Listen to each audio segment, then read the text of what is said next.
Bonjour à tous, je me présente, je suis Aldina Duarte Ramos, je travaille au sein du groupe Accor et je suis en charge de 6 enseignes hôtelières à l'international.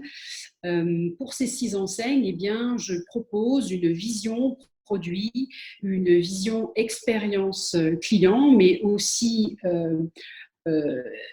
au niveau de l'architecture et du design, je travaille avec les équipes design et construction pour tout ce qui est bien-être. C'est un petit peu atypique puisque aujourd'hui je travaille dans un département hôtelier pour un multinational dans l'hospitalité, enfin oui, dans l'hospitalité. Et j'ai pas du tout été formée à ça au départ. Moi, je me destinais à être interprète à l'ONU. J'ai toujours été passionnée par les langues étrangères et la traduction, l'interprétation. Interprète au sens propre du terme, hein, vraiment transposer des situations, se faire comprendre de l'autre. Et je me passionnais pour les langues étrangères. En l'occurrence, j'ai étudié l'italien et l'anglais dans ce but. Et puis, de fil en aiguille, je me suis spécialisée dans des vocabulaires, dans des compétences très techniques, jusqu'à faire des dictionnaires techniques en anglais. Euh, et je me suis rendu compte qu'en fait, c'était un univers qui était très technique, en fait, pour réemployer ce mot sans faire de redondance, mais qui était vraiment technique. Et moi, j'avais envie, par rapport à ma personnalité, d'être beaucoup plus créative. Voilà, j'avais une personnalité qui avait besoin de fouiller, de chercher davantage, et de créer. J'avais envie de faire de mes 10 doigts, j'ai envie voilà, de proposer de nouvelles choses. Et donc, du coup, tout à fait par hasard, je me suis rapprochée de l'industrie de la mode pour travailler sur des projets liés au commerce extérieur parce que ma formation initiale était des langues étrangères appliquées au commerce international. Donc, j'ai pu comme ça reboucler avec le commerce international tout ce que j'avais appris en DESS, puisque j'ai un 3e cycle de commerce international. Et voilà, donc je me suis lancée dans la mode. J'étais en charge du grand export pour une marque qui s'appelle Lolita Lempicka. Et puis, et de fil en aiguille, il faut dire que ça m'a beaucoup plu, la mode. Mais après, j'ai eu une opportunité au sein d'un palace, l'hôtel de Bristol, et j'avais jamais travaillé dans l'hôtellerie, de même que j'avais jamais travaillé dans la mode. Mais la mission me séduisait, ça m'a parlé, donc j'ai plongé, j'ai postulé. J'avais un profil qui était différent des autres puisque j'avais pas du tout d'expérience hôtelière, mais j'avais pas peur de vendre très cher. Euh, J'avais pas peur de parler du luxe. Et je savais m'adresser à des personnes qui ont des hautes fonctions, en fait. Voilà, ça, c'était mon parcours qui me l'avait appris. Quand on fait des études pour être interprète, on est habitué à avoir comme interlocuteur des personnes qui ont des hautes fonctions. Donc, il y a certains codes de langage que j'avais et que j'ai pu ensuite transposer dans un palace. Voilà. Et ensuite, j'ai travaillé pour une marque de cosmétiques. Là encore, j'avais jamais travaillé pour une marque de cosmétiques, mais je trouvais ça très intéressant. L'univers d'Anne Monin, qui était à l'époque au Bristol, m'a beaucoup plu. Ce côté qu'elle avait de façonner les produits, ce côté qu'elle avait de faire de la personnalisation, pour moi, c'était absolument fascinant. Et puis, j'avais besoin pour la clientèle du Bristol de proposer quelque chose de pétillant. Parce que l'hôtel Le Bristol était un hôtel qui était très classique, avec des codes qui correspondaient à une clientèle très européenne, mais plutôt européenne du Nord. Voilà, parce que c'était les codes de l'hôtel qui étaient ainsi. Un hôtel très confidentiel. Et on me demandait d'aller chercher une clientèle qui était latine, de par mes origines d'une part et de par les langues que je maîtrisais. Je parlais italien, enfin je suis bilingue italien et je parlais également l'espagnol et je suis bilingue portugais aussi. Enfin, je crois qu'on dit quadrilingue. On dit quadrilingue.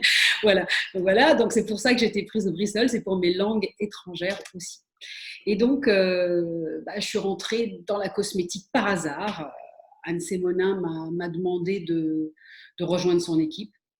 J'avais tellement multiplié les efforts pour essayer de rendre l'hôtel Bristol attractif à travers une offre bien-être et la marque Anne Sémonin, qui était qui était à l'époque la marque du Bristol, qu'elle a trouvé ça plutôt amusant et donc elle a voulu me faire rejoindre ses équipes. Et donc là j'ai tout appris en fait. En fait, j'ai tout appris quand je suis arrivée dans la mode, j'ai tout appris quand je suis arrivée au Bristol et j'ai tout appris quand je suis arrivée dans la cosmétique. Donc c'était plutôt amusant. Et puis ensuite, j'ai quitté Anne Sémonin parce qu'on m'a proposé une très belle mission chez Accor. J'ai eu d'abord une mission d'audit et de conseil, et puis tout a été pris en fait. C'était tout à fait par hasard, c'est fait vraiment par hasard. Tout a été pris, toute ma feuille de route a été prise et on m'a demandé de rejoindre l'équipe pour construire une marque, pour construire un univers, des règles autour du bien-être. Et surtout, à l'époque, on parlait vraiment de spa. Le spa était vraiment émergent quand j'ai commencé chez Accor et on n'avait rien. Donc voilà comment j'ai atterri chez Accor, ça fait maintenant 16 ans.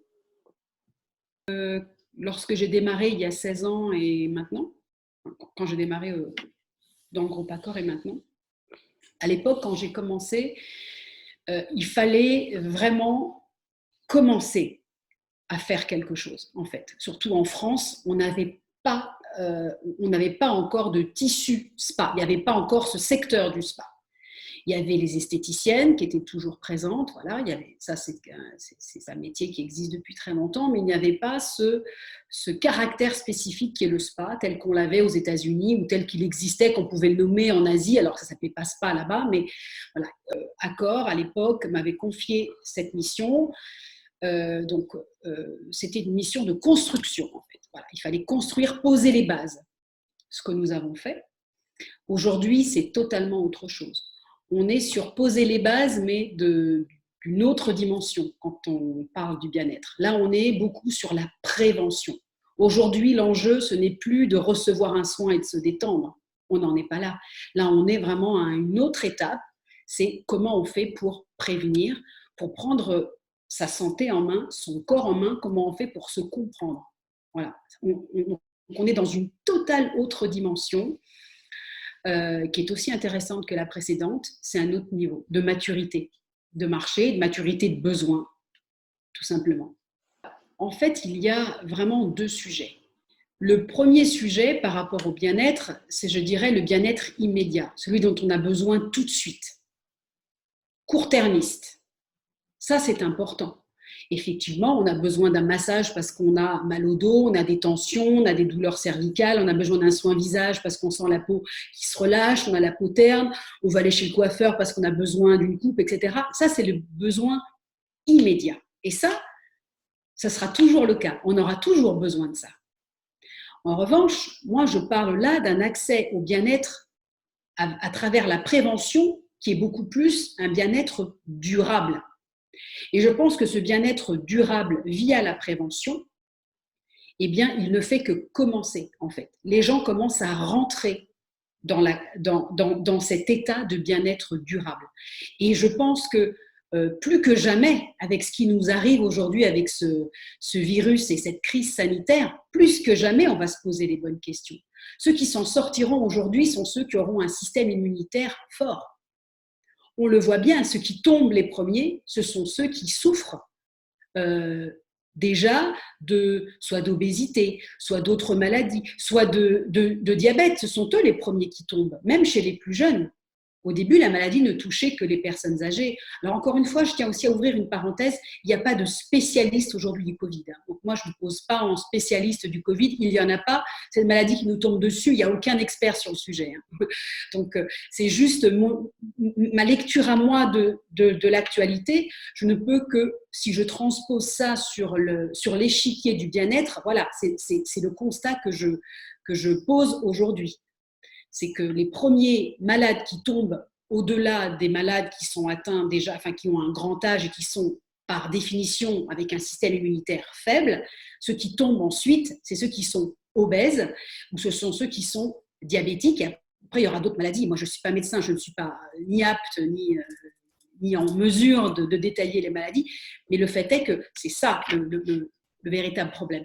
Donc, si demain, on arrive à prévenir, à contenir cela, avec une meilleure hygiène de vie, on en revient tous là, on en revient toujours là et tous là. Une meilleure hygiène de vie, Ça ne veut pas dire vivre comme des moines. Ça ne veut pas dire ça. Ça veut dire savoir se faire plaisir, mais comprendre ce qu'on est en train de faire. Comprendre ce qu'on est en train de faire. Ça va passer par une révolution de l'agriculture et du monde alimentaire. Ça ne peut passer que par là. Il faut que les produits bons et sains soient accessibles à tous.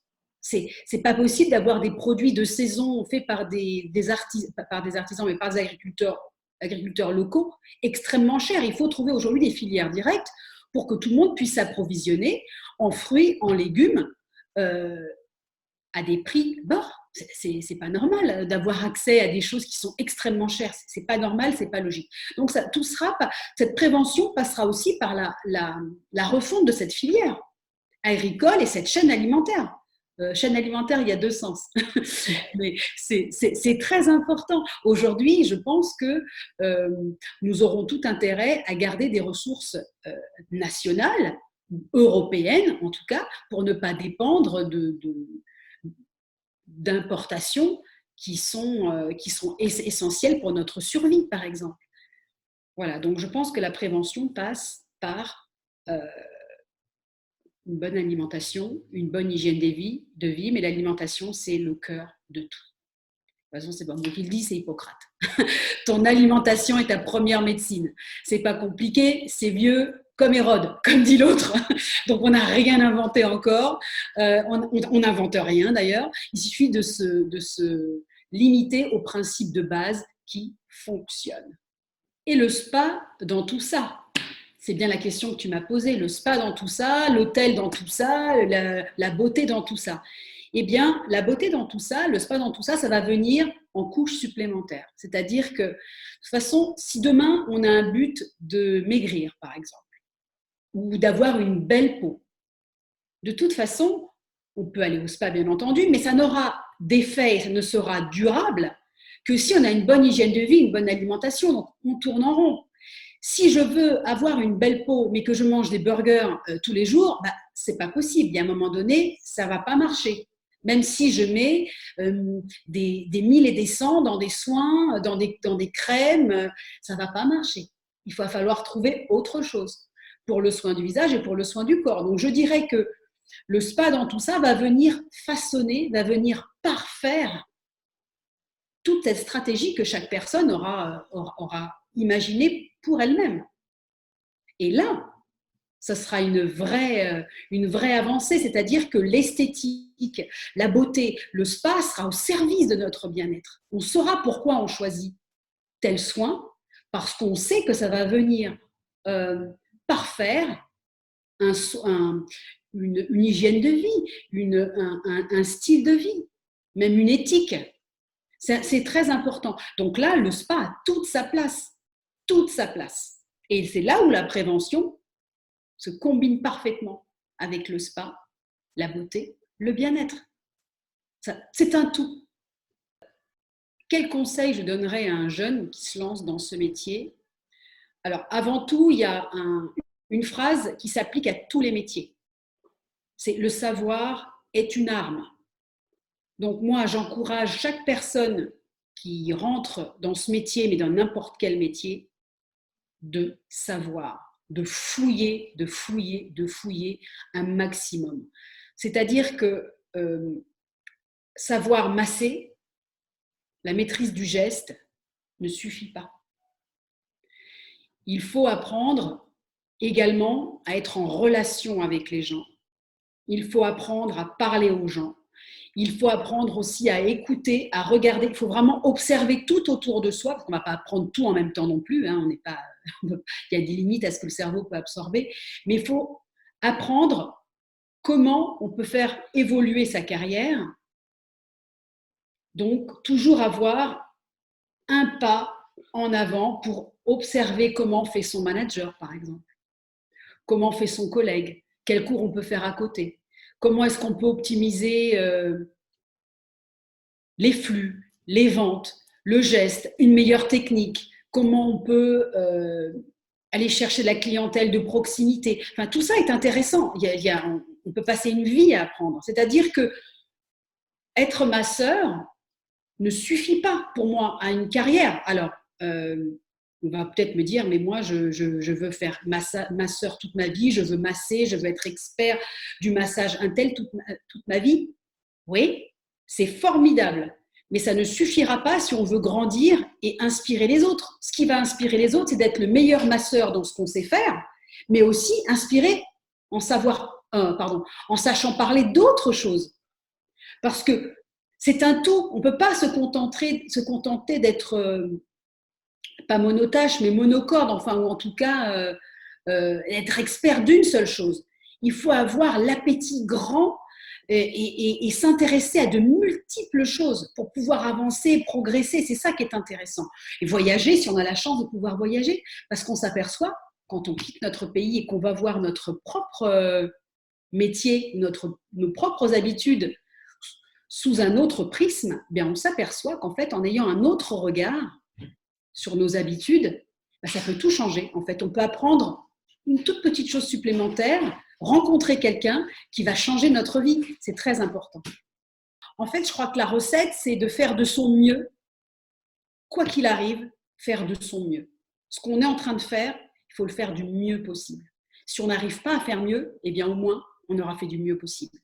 Donc ça, c'est une clé que j'ai envie de partager avec tous. Moi, j'ai toujours eu ça entre les mains. Ça, c'est quelque chose qu'on m'a dit dès le départ. Fais de ton mieux. Quoi que tu fasses, fais de ton mieux. Après, si tu n'y arrives pas, tu passeras à autre chose. Mais fais de ton mieux. Et autre chose, une autre clé, c'est de toujours finir ce qu'on a commencé. Ça, c'est les deux choses pour moi qui sont clés dans toute une expérience, dans tout un apprentissage professionnel, même dans la vie. Toujours finir ce que l'on a commencé. C'est important. Aller au bout et faire de son mieux. Après, si on n'y arrive pas, on peut se faire aider. Si on est toujours intéressé. On peut être curieux. On peut chercher par soi-même. On peut bouquiner. On peut prendre le temps. On peut aller sur des forums. On peut creuser. Ou alors, tout simplement, aller chercher de l'aide directe. Si on n'est pas timide et si on sait à qui s'adresser. Ça, c'est important pour poser des briques supplémentaires sur son projet. Et ça, c'est les deux conseils que je donnerais à tous. Le métier de spa manager, c'est un métier qui est très difficile. Très difficile parce qu'il est souvent incompris et très difficile parce qu'il demande beaucoup de compétences. Et les compétences ne sont pas les mêmes selon qu'on l'on travaille dans un grand institut en ville, dans un spa d'hôtel, 3 étoiles, 4 étoiles ou palace. Ce ne sont pas les mêmes automatismes, on ne va pas vous demander la même chose. Les exigences ne seront pas les mêmes. Bien sûr, il y aura les basiques qui seront souvent à l'identique, mais on ne va pas attendre de vous la même chose. Et c'est difficile. C'est vraiment difficile parce qu'il y a le langage, quand vous êtes dans un spa hôtelier, il y a le langage hôtelier qu'il faut façonner, qu'il faut apprivoiser, et ce n'est pas donné à tout le monde, le langage hôtelier. Moi, quand j'ai commencé dans l'hôtellerie, j'avais un bon sens qui était le mien, qui était logique, que je pensais logique, et souvent j'avais mon manager qui me disait « mais c'est cohérent ce que tu dis, mais tu n'as pas le bon sens hôtelier ». Moi je dis « mais attends, ça veut dire quoi le bon sens hôtelier? Qu'est-ce que c'est que cette histoire qu'on est en train de me raconter? Le bon sens, c'est le bon sens tout court ». Eh bien non. En fait, quand on travaille en opération, il y a un bon sens opérationnel qu'on ne peut savoir qu'avec l'expérience. Si on n'a pas l'expérience, eh ben on ne peut pas l'avoir. Alors après, bien évidemment, c'est bien d'avoir sa fraîcheur. C'est bien d'avoir sa fraîcheur et son avis sur quelque chose, sur une situation, son avis extérieur sur une situation qui est déjà rodée, façonnée, à laquelle on a l'habitude d'être confronté. Je parle pour les hôteliers, c'est bien d'avoir un regard extérieur. Encore faut-il, ce regard extérieur, savoir l'exprimer de manière plausible, audible, cohérente. Parce que si vous n'êtes pas plausible, si vous affirmez des choses qui ne sont pas traduites en langage hôtelier, on ne va pas vous écouter en fait. C'est ça le problème.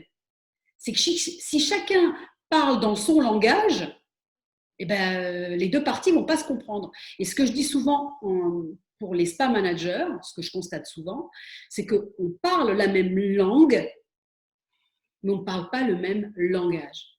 Et donc, on va se confronter à des situations où le spa manager ne va pas parler le même langage que le directeur de l'hôtel. Et là, ça va donner des situations complexes, des frustrations. Voilà. Et on ne va pas avancer.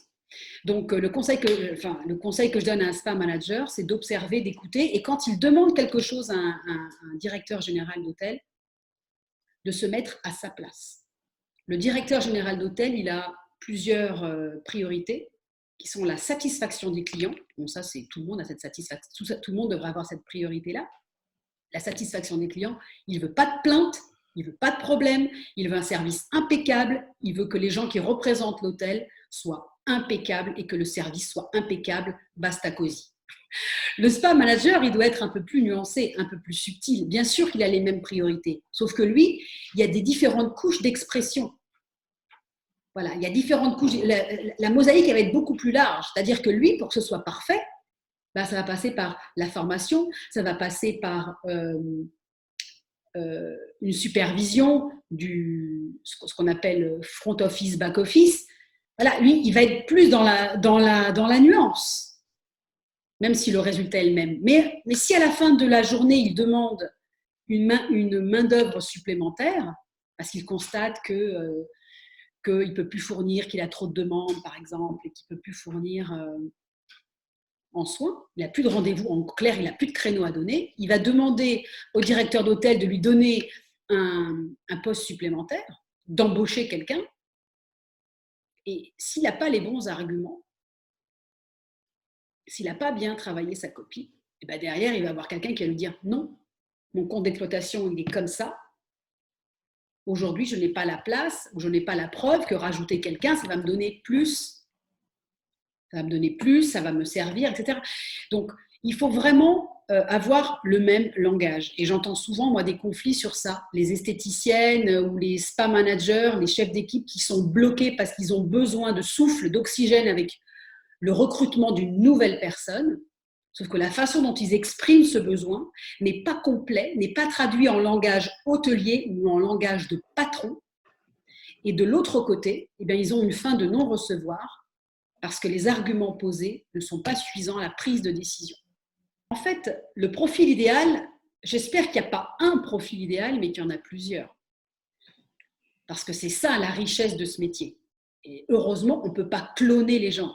Ce qui est intéressant, c'est la diversité des gens. Parce que dans ce métier, une réussite à un point B ne va pas être la même recette de réussite à un point C. Donc, c'est ça qui est riche dans ce métier. En revanche, on cherche, c'est vrai, avant tout, des bons gestionnaires. Mais des bons gestionnaires seuls, s'ils n'ont pas de créativité et quelqu'un à côté, un bon bras droit qui saura les aider à naviguer sur la construction des offres, eh ben, il ne pourra pas y arriver tout seul. Donc, en fait, il y a un double langage, même un triple langage dans cette fonction. Comment on fait pour l'acquérir? C'est vrai qu'aujourd'hui, les écoles hôtelières ont fait beaucoup d'efforts et depuis une dizaine d'années maintenant, elles ont des chaires et des parcours de managers, de spa managers. C'est intéressant, c'est très intéressant. Ça permet surtout à des futurs directeurs d'hôtels de comprendre le métier du bien-être. C'est ça, c'est comme ça que je le vois. Ensuite, il y a également des écoles, comme l'École internationale du spa, c'est que l'on peut apprendre les clés de réussite à travers l'apprentissage de la technique, mais aussi des codes de fonctionnement de base avec le marketing du spa. Le marketing au spa, c'est spécifique vraiment à ce métier. Également, tous les codes de langage, tous les codes techniques liés aux méthodes, aux protocoles. Ça, c'est quelque chose qu'on n'apprend pas à l'école hôtelière. Complètement. En fait, il faudrait une fusion des deux. Il faudrait une fusion des deux. Et sans cette brique-là, vous ne pouvez pas avancer. Après, il y a aussi l'autre brique qui est intéressante, c'est ceux qui se forment tout seuls. Mais comment on se forme tout seul? C'est compliqué de se former tout seul. On ne peut pas se former tout seul, on n'est pas un jour en étant formé. Donc, il faut aller chercher des cours, longs, voilà, des formations, plutôt que des cours, des formations courtes, longues, sur des spécificités métiers, sur des spécificités techniques. Et là, on arrive comme ça à poser ses briques sur son projet de carrière. C'est important. En fait, on ne ressort pas d'une école demain en disant « ça y est, je ne suis pas manager ». Enfin, moi, j'y crois pas. Hein. C'est pas possible. Ça n'existe pas, ça. On sort d'une école avec un bagage et comment on va porter ce bagage, comment on va se servir de ce qu'on a appris pour aller encore plus loin et comment on va le remplir, ce bagage. Comment on va ajouter les briques à notre projet. C'est ça qui est important. Mais sans une formation de base, c'est pas facile. Hein. Après, il y a toujours des gens qui, tout seuls, arrivent à se faire des super plans de carrière sans être aidés par personne. Et il y a des gens aussi qui ont de la chance de rencontrer quelqu'un. Moi, je crois beaucoup au mentoring. Je crois beaucoup au mentoring, le fait de trouver un mentor qui soit un exemple. Ça aide à avancer, ça aide à voir plus clair. Parce que quand on est jeune, on ne sait pas forcément tout ce qu'il faudrait faire, enfin, quel chemin il faut faire pour arriver à ce qu'on a envie de faire. On ne sait pas comment y arriver. On se pose parfois beaucoup trop de questions, parfois beaucoup trop de problèmes, ou parfois pas du tout. On croit que c'est très facile et qu'on sait déjà tout. C'est deux traits de personnalité complètement différents. Je ne dis pas qu'il y en a un de bon, il n'y en a pas un de mauvais. C'est deux profils différents, mais à la fin de l'histoire, il faut toujours poser des briques pour avancer. Et je crois beaucoup aux rencontres. Je crois beaucoup aux rencontres et je crois beaucoup aux gens inspirants. Moi, dans ma vie, j'ai rencontré beaucoup de gens inspirants qui m'ont donné envie d'aller de l'avant, qui m'ont donné envie d'en savoir plus. J'ai eu des gens dans mon parcours professionnel que j'ai eu envie d'imiter. Et c'est parce que j'ai eu envie de les imiter que je les ai beaucoup observés. J'ai observé leur façon d'être, leur façon de parler. Je les ai questionnés quand j'ai eu la chance de pouvoir les questionner. Et j'ai aussi regardé, maintenant avec Internet, c'est incroyable tout ce qu'on peut faire, tout ce qu'on peut trouver sur les gens qui nous intéressent. Et j'ai fouillé, j'ai regardé quel parcours ils avaient fait, j'ai regardé quels gens ils avaient rencontrés, quelles conférences ils avaient données. Maintenant, c'est incroyable. Vous tapez sur Google Vidéo, c'est incroyable, vous avez une mine d'informations. Et ça, c'est important. Ça permet de vous identifier à quelqu'un, en tout cas à l'instant T, parce que bien évidemment, au cours de votre vie, vous pouvez changer. Vous pouvez changer de référent, changer de projet. C'est ça qui est beau. Voilà, et donc, je trouve que se former, c'est sans fin. Et je trouve que c'est bien de trouver des exemples auxquels on peut se raccrocher. Ça aide en fait de se raccrocher à quelque chose qui nous inspire. Le mot de la fin pour moi, c'est merci de m'avoir invité. Ayez confiance en vous. Avancez. N'écoutez que votre petite voix intérieure qui vous dit d'avancer. Elle a toujours raison. Et foncez.